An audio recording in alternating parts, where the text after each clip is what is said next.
TFC spiritual ప్రేక్షకులకు స్వాగతం. ఈ వారం రాశిఫలాలు పరిశీలిద్దాం.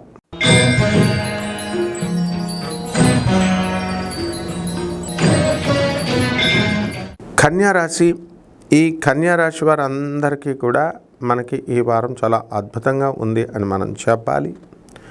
అయితే ఈ యొక్క కేతువు మనకి కన్యా రాశిలోనే ఉంటాడు. మే 29వ తేదీన మనకి సింహరాశిలోకి వెళ్ళడం జరుగుతుంది. రాహు కూడా మనకి మీనరాశిలో ఉన్నటువంటి రాహువు మే 29 తర్వాత కుంభరాశిలోకి వస్తాడు. మనకి బుధ, శుక్ర, శని, రాహు గ్రహాలు మొత్తం అంతా కూడా మీనరాశిలో ఉండడం జరిగింది. అలాగే తొందరపాటు మాటల వల్ల, తొందరపాటు చేష్టల వల్ల ఈ కన్యారాశి వాళ్ళు భంగపాటుని ఎదుర్కోవలసినటువంటి అవసరం ఉంటుంది. అలాగే గురుడు వృషభ రాశిలో ఉండడం ద్వారా మీకు అదృష్టాన్ని కలిగిస్తాడు. మీ దూరపు బంధువుల యొక్క మరణం వలన మీకు ఆస్తి కలిసి రావడం జరుగుతుంది. ఇప్పుడు చాలామంది ఉన్నారండి అలా కన్యారాశిలో ఉన్నటువంటి వాళ్ళు. అది చెప్పినప్పుడు నమ్మరు, కానీ వాళ్ళకి యజమానుల దగ్గర నమ్మకాన్ని సంపాదించుకొని, యజమాని కానీ వాళ్ళ ఇంట్లో బంధువులు కానీ యాజమాన్యం చేసినప్పుడు వాళ్ళ అనారోగ్యం పాలైనా, లేకపోతే మామూలుగా పిల్లల్ని మనం పెంచాం కదా అని చెప్పేసి వాళ్ళకి ఏదో ఒకటి ఇల్లు రాసిచ్చడం అలాంటిది ఏదో ఒకటి చేస్తారన్నమాట. వివాహం కూడా దగ్గరుండి చేస్తారు. అయితే ఈ కన్యా రాశి వారికి జాగ్రత్తగా మనము ఏం చేయాలా, వివాహాలు కానటువంటి వాళ్ళకి వివాహాలు అవుతాయి, పిల్లలు లేనటువంటి వాళ్ళకి పిల్లలు పుడతారు, అలాగే ఇల్లు లేనటువంటి వాళ్ళు ఇల్లు కొంటారు, స్థలాలు లేనటువంటి వాళ్ళు స్థలాలు కొంటారు.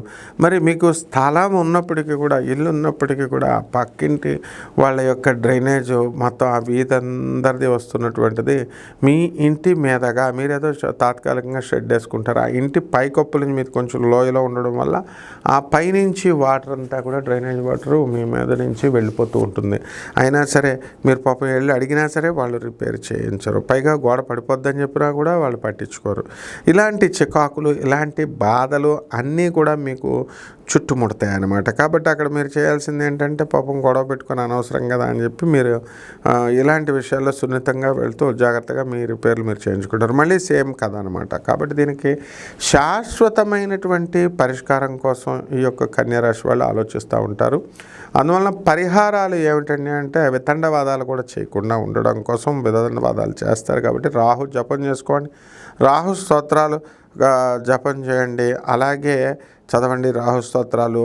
అలాగే కిలో పావు మనకు మినుముల్ని ఆవుపేట రంగు ఉన్నటువంటి వస్త్రాలనిచ్చి పేద బ్రాహ్మణులకి మనము శనివారం నాడు ఉదయం 8 గంటలకి దానం చేసుకోవాలా. అలాగే ప్రత్యంగర అమ్మవారి యొక్క హోమాన్ని మీ ఇళ్లలో జరిపించుకోవడం ద్వారా అద్భుతమైనటువంటి ఫలితాలు మీకు లభిస్తాయి. శుభమస్తు.